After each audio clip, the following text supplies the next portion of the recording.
My brother, whom I consider to be a golden child, was accused of stealing money from our family business. As a result of this incident, my parents removed him from the family home. Years later, he was arrested for an illegal act, and he sought assistance from me. This narrative concerns my brother, who is 7 years my senior. He has consistently been regarded as a golden child, the epitome of perfection by his parents. However, this perception was not entirely accurate. Despite his outward appearance and demeanor, he was, in fact, an impostor and manipulator who was adept at circumventing accountability for his actions.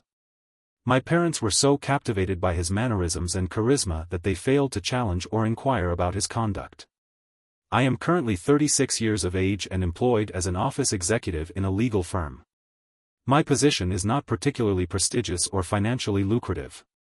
The position is remunerative and offers a satisfactory standard of living. I am immensely grateful for my work and the life I have built for myself. Given my background, it may seem implausible that I could overcome my circumstances and achieve financial stability. I come from a distinguished family, tracing my lineage back to a prominent figure in the region. My grandfather was one of the first few drug manufacturers in the city. He had many children and grandchildren, which led to the formation of a large family. The manufacturing business has since been divided into several subunits, which are now managed by my father, my uncles, and several other individuals who are second and third cousins of the family. My father inherited a medical warehouse from which the medicines are supplied to retail chains and individual drugstores. My generation comprises 2 brothers. My elder brother is a physician, while I am not. I do not possess any family portfolio or medical degree, which my family expected me to obtain. In fact, I hold no degree that is aligned with my family's legacy. I am simply a graduate who managed to complete my 3-year college program. I completed a year-long college program in 5 years. Was I lacking in intelligence? Perhaps I was a failure with no self-esteem. It is important to note that I am not attempting to whitewash my own experiences. My parents played a significant role in shaping my academic trajectory, which ultimately led to my near failure. As previously mentioned, my elder brother has consistently demonstrated academic and athletic excellence since childhood. He excelled in his studies and received numerous accolades, while simultaneously assisting his father at the warehouse. He was regarded as the epitome of intelligence, and my elder brother is 7 years my senior, and by the time I had even begun to comprehend the concept of competition, he had set the bar so high that I never aspired to match it. I had effectively resigned myself to this outcome before even attempting to do so. I was acutely aware that I could never attain the same level of excellence as him. My brother, Saul, never even attempted to achieve such a level of success. I recall that we shared a relatively normal and healthy bond as brothers. During my formative years, I observed that my brother was preoccupied with his own pursuits, including studies, work, and social interactions. It is not surprising that I was frequently subjected to comparisons and ridicule by my family, relatives, and even educators. This was a consequence of my brother's status as the top student in our school. I, on the other hand, was an average student, unlike my brother. I was not adept at sports either. I was not overweight, yet not sufficiently fit to be selected for the school team. I was derided and mocked for being adept at nothing in that situation. I required a coping mechanism, which I found in the company of bad boys. I became involved in a multitude of mischievous activities in high school, as I had access to prescription-free drugs. I was accepted into the bad boys group and began supplying items from my father's warehouse. I was apprehended on 2 occasions. My parents responded with severe disciplinary action and imposed a period of house arrest. My status as a thief further exacerbated the situation. I was formally labeled the black sheep of the family. Had my parents considered my psychological well-being, my trajectory might have been different. After high school, my parents attempted to compel me to pursue a medical degree, but I declined. I was aware that I lacked the aptitude for academic studies. Consequently, I opted to pursue an accounting degree, a decision that caused my parents considerable displeasure. They held a deep disdain for my choice of career path. There are a total of 11 doctors in my extended family, with numerous other relatives pursuing careers in nursing and other healthcare professions. Anything below a nursing degree is considered a substandard choice. My father refused to fund my education, so I had to apply for an education loan when I left home for college. He said that he would provide me with pocket money only until I started college. After that, I would have to pay off my college debt. I accepted this arrangement, but I was not diligent enough to take my father's lack of financial support as motivation to work hard and prove myself. Instead, I encountered difficulties. During my time at college, I reached a point of severe financial difficulty. I was aware that I would not receive further financial assistance from my parents, unless there was a significant change in circumstances. It was likely that any inheritance would be redirected towards my elder brother, who would benefit from it more than me. Therefore, I made the decision to live my life to the fullest during my time at college. I became involved with a group of individuals who engaged in substance abuse, which led to a 5-year delay in completing my 3-year degree. The college program did not undertake any part-time work. My pursuit of employment to fund my education proved futile, as I engaged in a multitude of illicit activities. Post-graduation, I lacked direction and purpose. I remained in a state of delusion for an additional 6 months until I was evicted from the college dormitory.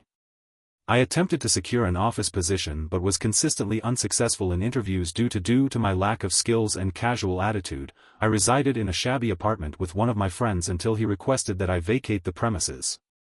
I then took up residence on another friend's couch for a few more months.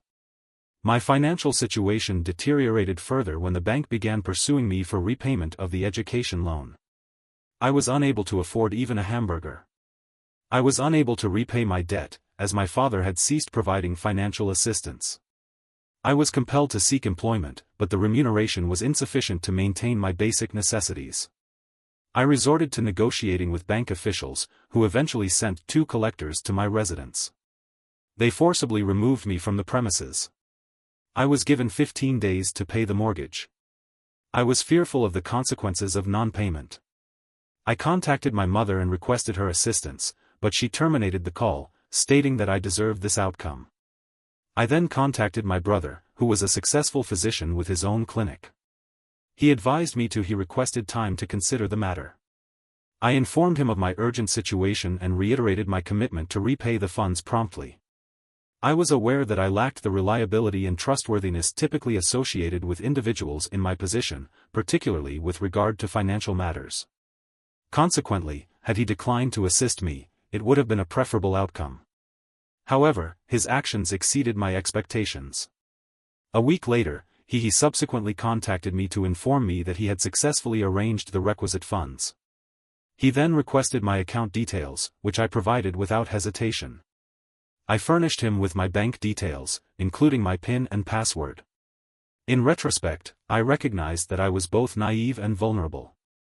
The following day, I received a text message informing me that my account had been credited with the requested sum, which was approximately 4 times the total amount I had spent on my education. I was astonished to receive a loan of a sum that was considerably larger than I had anticipated. I telephoned the lender to inquire as to why he would send such an amount of money. He informed me that he had liquidated an asset, and that the entire amount had been transferred to my bank account. He stated that he would leave the money I required in my account and transfer the remainder to his account, as he required full access to my account. I agreed to this arrangement. I consented and provided him with all the necessary data, as he had previously stated. He then proceeded to withdraw the full amount, leaving only the sum required to repay my debt. I duly repaid the debt and experienced a profound sense of relief. However, this feeling was short-lived, as I was soon contacted by my father, who was enraged and abusive. He then requested that I take the first bus home, stating that I had stolen money from the family's business account. I was initially unaware of the situation and did not consider the possibility that my brother might have been involved in the theft. I was simply being held responsible for the crime until I reached home and observed the chaos. Upon my return, I was met with a harsh slap from my father, followed by a series of verbal attacks that could only be described as mental abuse. I was accused of siphoning off the business fund and using it to pay off my debt. I was taken aback by the accusation, as I was already struggling to pay off the debt. My father noticed suspicious activities in his business account. Furthermore, when he reported the matter to the bank, he was informed that the money had been transferred to my account. My brother then informed my father of the situation and fabricated a story in which I was accused of stealing the money. Additionally, my bank statement was presented as evidence of my guilt. I was rendered speechless when my brother provided a detailed account of the events. The extended family was present, and I could discern a sense of disgust in their eyes. I stammered and whispered, "Brother, it was you who transferred the money to my account." He acted as if I had mentioned something intangible. He denied any involvement in the matter. I contacted the bank to request information regarding the account to which the money had been transferred. From my account, the official stated that it was an untraceable private account with no details, whereas the business account of my father clearly showed that the money was transferred to my account. Therefore, my brother used my details to transfer the money from my father's business account to mine and subsequently transfer it to his private account without leaving any evidence. I was astonished that he would resort to such a low act to fulfill his selfish motives. I confronted him in private and demanded that he be honest, but he denied everything. My parents came to his defense, stating that he was their golden child. Family members were of the opinion that I was incapable of stealing money, yet they were unable to provide any evidence to support this claim. They requested that I recover the funds, but I lacked the resources to do so. My father contacted the authorities with the intention of filing a lawsuit against me, but my brother intervened, stating that such an action would negatively impact the family's reputation. I considered this to be a prudent decision, attributing it to my brother's sense of responsibility. However, upon reflection, I realized that his motives were not entirely altruistic. He was merely exercising caution. Had the police and the judicial system become involved, they might have uncovered the truth, namely that my brother was the one who orchestrated this entire incident. He presented this as a favor to me for saving him from the police and asked me to cease all contact with them, despite being innocent. I felt as though I were a criminal in everyone's eyes and could not face the consequences. Those who were present fled the scene. I was so distraught that I ran aimlessly through the streets, my eyes and face covered in tears. I could barely see anything, and I ultimately collapsed on the sidewalk and wept uncontrollably. I walked for almost an hour before, on the day in question, I took a bus to my condominium, resolved to never return to my family and take charge of my life. It took me 8 years to build a decent life for myself. It was not an easy process, but I was driven by a burning desire for vengeance, a need to expose my brother, and a desire to tear my family apart. However, I was also aware that I was rendered powerless in the face of my brother and my family, who had the means to destroy me while I was bereft of resources. I was unable to afford therapy, and I had nearly forgotten the majority of this history until a recent occurrence that brought back memories of the past. My brother's wife, whom I had not seen for some time, appeared at my workplace. I was unable to recognize her, as I had blocked all my family and relatives on social media. She had somehow obtained my contact information and sought me out. She requested my assistance in helping my brother, who was facing incarceration. He was under investigation for selling illicit drugs. I inquired about our history, and she confirmed that my brother had used the money to set up a side business. The illicit drugs were manufactured and sold. The business was shut down by the brother's accomplice a few months ago, but the police are investigating the matter and it is only a matter of time before the brother is arrested. I inquired as to why she had to seek my assistance when there were numerous individuals in our family who could have helped her. She stated that the police had shut down all the warehouses belonging to my father and that they are also being investigated. The police suspect that my father is also involved. My brother's financial accounts have also been frozen. His extended family and relatives have taken measures to protect themselves. They do not want to be involved in this situation and suffer the consequences. However, they are questioning why I am the one facing these challenges. I work for a legal firm and can request legal counsel to advocate for my brother. They seem to believe that I will assist him in his wrongful actions against me, including humiliation and expulsion. She sought my help for the sake of her children. I have stated that I am no longer connected to my family. I requested that she leave, and I was visibly upset the following day when my mother called. She implored me to assist my family, emphasizing the importance of familial support. I found her request to be absurd, so I laughed and asked her where her family had been during the years I was treated as an outsider. She replied that we should move on from the past and focus on being a united family. I terminated the call and asked her not to contact me again, but she called back. Subsequently, she also left a voicemail message. She advised me to act like an adult and stop being a baby. This was an ironic comment, given that I was the one who had been mistreated. I did not intend to help them, but I also felt no satisfaction in their suffering. I had spent many months planning to retaliate for my humiliation, and now that circumstances had changed, I was ambivalent about my feelings. I was surprised and grateful for the support and empathy I received in response to my post. Many people agreed that the individual in question deserved to be punished and that my parents were also at fault. They had been inflicting a similar kind of suffering on others, and I decided to use this as an opportunity to avenge my own humiliation. When my mother next called for my assistance, I informed her that I would come home to discuss the matter further. I returned home and found that my family was displaying loving and caring behavior towards me.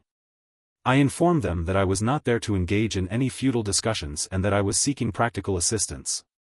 My brother had taken up residence with his wife and children at our parents' house, as his own property had been seized until the investigation was concluded. My family pleaded with me for help, and my brother wept and attempted to embrace me. I felt a sense of affection towards them. He was gesturing for him to stay away. I informed him that years ago, when I was pleading for help, no one came to my rescue. I was being labeled a thief and chased out of the house. My brother said he was sorry for what he did, with teary eyes. I informed him that his tears were insincere and that he was not helping the situation. I was tried in front of the whole family and relatives, so this apology and confession should also happen in front of everyone. My mother yelled at me for calling for a show at such a difficult time. I informed her that it was not her problem and that if they wanted help, they needed to do this. They contacted numerous individuals, imploring them to attend. However, the majority of relatives had disengaged and did not respond. Some declined to participate to circumvent legal ramifications. The mother informed them of the situation's relevance to me, and the brother divulged information in the presence of all. Some uncles and aunts arrived, while others expressed genuine concern. The individuals inclined to disseminate information were numerous, and the brother proceeded to confess. In front of the assembled relatives, he admitted to embezzling funds from the family business to launch an illicit venture and accused me of being the fall guy. He was asked why he would do such a thing to his own brother. He replied that his father would not have approved of his business plan and that I was in a vulnerable position, which made me an easy target for exploitation. He set up a separate manufacturing unit, opened his own clinic, and purchased a house before the age of 30, while everyone was praising him for his hard work. It was his treachery that facilitated his ascension to a position of considerable influence and affluence. My uncle, who had been somewhat lenient towards me during our formative years, expressed regret for his inability to assist me at the time. However, he took pride in my subsequent resilience and determination to overcome the challenges I faced. This phenomenon is exemplified by the tendency of individuals to leverage the momentum of a rising tide to advance their own interests. In this instance, my uncle's father, who had initially demanded certain actions from me, now sought to exploit the situation to his advantage. I attempted to intervene by requesting the assistance of a legal representative from my own firm. However, this effort ultimately proved ineffective. My father became enraged and asserted that if they possessed the financial resources to remunerate an attorney, they could have retained the services of any other legal professional. He then inquired as to my expectations, suggesting that I should not be responsible for paying for his attorney to mitigate the consequences of his wrongful actions and subsequent persecution. My father's agitation intensified as he reiterated that I should not concern myself with the matter. He reassured me that he would devise a solution independently.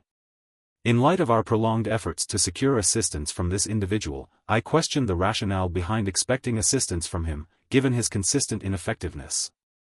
Despite the betrayal they experienced at the hands of their golden child, they remained loyal to him. I cautioned them to cease supporting him or risk facing the same consequences. I subsequently departed, having achieved my objective of seeking retribution. While I am uncertain if I aided my parents in extricating themselves from this situation, I was displeased to observe that they continued to endorse my brother's actions. They effectively disowned and humiliated me for the same transgression. Their hypocritical stance is evident, and I accept the consequences of my actions. I engaged in a series of disagreements with my family and relatives. Many of my cousins, uncles, and aunts contacted me to express regret for not supporting me. I informed them that the lack of support was irrelevant at this juncture, as I had not received assistance when it was most needed. I subsequently learned that my brother had been arrested the previous month on charges of manufacturing and selling drugs that were not FDA approved. He has been sentenced to 8 years in prison, but his attorney is attempting to reduce the sentence. In contrast, my father has not been arrested in connection with the matter. It has been established that my brother's illicit enterprise has been terminated. The consequences for those involved are significant. Firstly, his warehouse was confiscated for a period of 5 to 6 months, resulting in a complete cessation of operations. Additionally, the health department has been monitoring him closely with unannounced searches and increased vigilance, which has caused considerable stress and disruption to his work. Engaging in legal proceedings is never a favorable outcome for business owners, as it can result in the loss of reputation and customers. Some of my relatives have been affected by this situation. It was stated that my parents have aged significantly in the last 6 months and now express regret for placing unwavering trust in their golden child. However, they continue to refrain from discussing me or expressing any remorse for their actions towards me. I have indicated that I am coping well and do not require their support. The uncle who is closest to my father has suggested that my parents are contemplating the sale of their assets and a relocation to a different, more secluded area of the town or even to the countryside, where they would be unknown. They appear to be embarrassed by the constant scrutiny and criticism directed towards them and our family. As a result of the arrest of her brother, Sil has relocated with her parents to a different area. While I am not entirely satisfied with the circumstances, I am gratified that the truth has come to light and that justice has been served. In a separate incident, my college girlfriend was caught engaging in sexual relations with members of a fraternity at a social gathering. I informed the leadership of her sorority, resulting in her immediate expulsion. My girlfriend and I had met during our freshman orientation at our university. There was this week. The event was a lengthy one, and she and I were in the same orientation group. My girlfriend and I established a strong rapport, and we spent a considerable amount of time together. There was a dance for the freshmen at the conclusion of the orientation week, and I accompanied her as my date. We ultimately both lost our virginity to each other at a later point in time. In retrospect, the experience was simultaneously embarrassing and endearing. We proceeded to date for 2 years while pursuing our undergraduate studies. I held a profound affection for her, yet neither of us was prepared to contemplate marriage. We were embarking on a shared life together, yet we were not yet ready to take that step. Our university had a thriving Greek life, and I have long held an interest in fraternities. I had no intention of joining a sorority, as I found them to be an unusual and somewhat distasteful institution. My girlfriend, however, had been dreaming of joining a specific sorority for years. When she selected her college, she knew that she wanted to rush the sorority as soon as possible. During the summer between her first and second year, she rushed the sorority. The sorority that she wanted and ultimately gained admission to, I was pleased for her because I was aware that it was something she had been eagerly anticipating. However, I was somewhat uneasy about the prospect of it. This particular sorority exemplified the reasons I had previously held negative sentiments towards them. The members were strikingly similar to one another, and her schedule was consistently inundated with activities and commitments. She was frequently engaged in activities related to the sorority, which I seldom had the opportunity to observe. She regularly attended social events, fundraising initiatives, and campus gatherings that the sorority had organized. I sensed that I was being left behind to some extent. Prior to her joining the sorority, we conversed on a daily basis. However, after she became a member, we rarely communicated via text messages. We eventually met for lunch, during which I expressed my concerns. I expressed my concerns to her, and she informed me that the situation would only be temporary and that, once she was fully settled in the sorority, everything would return to normal. She emphasized that she did not want to break up with me. During our lunch, she began to describe some of the unusual rules that the sorority had in place, including expectations regarding the behavior of its members. A means of positively representing the sorority to prospective members entailed adherence to specific standards of dress, refraining from socializing with certain types of men, and upholding the values of the sorority at all times. Despite these expectations, the relationship between my girlfriend and me remained strained for several weeks. I still held feelings for her and wanted to be with her. Despite my reservations, I was unable to dissuade her from joining the sorority. While I did not want to be the one to tell her not to join or give her an ultimatum, I found the situation increasingly stressful. One night, she texted me, inviting me to a large fraternity party that was held annually. I must reiterate that I have a strong aversion to Greek life and had no desire to attend. I was compelled to attend the party, however, due to my desire to see my girlfriend. I had been assigned a work-study position on campus to assist with events held for undergraduate students on weekends. I informed my girlfriend that I would be present if I could secure early release from my work obligations. However, it appeared unlikely that I would be able to do so, so I sent her a text message to inform her of the situation. The film I was screening for the students was of a notably poor quality, resulting in a considerable number of attendees departing the screening prematurely. I was able to conclude my shift at an early point in time and subsequently made my way to the social gathering. Upon arrival, I found the event to be exceedingly crowded, and I was uncertain as to how I should proceed. I was not acquainted with any of the attendees and was simply seeking to locate my I recognized a couple of the other girls from her sorority, but I was reluctant to approach them for fear of being rejected. Instead, I walked around the fraternity house in search of my girlfriend. I eventually reached the top floor, where I opened a couple of doors and peered inside to see if she was there. I was hoping against hope that she wasn't. The notion of my girlfriend engaging in sexual intercourse with two men in a fraternity house caused me considerable distress. Despite my affection for her, I was reluctant to witness what might transpire behind the closed doors of the bedroom. Unfortunately, my suspicions were confirmed when I opened the door and observed my girlfriend engaged in sexual intercourse with two men. She was topless, and it was evident that the two men were intending to engage in sexual intercourse. I remained stationary for a brief interval, rendered momentarily immobile by shock, as I observed the man behind my girlfriend shout for me to leave. At that moment, my girlfriend opened her eyes and looked at me, then hastened to the door to converse with me. I abruptly closed the door and proceeded to exit the fraternity house.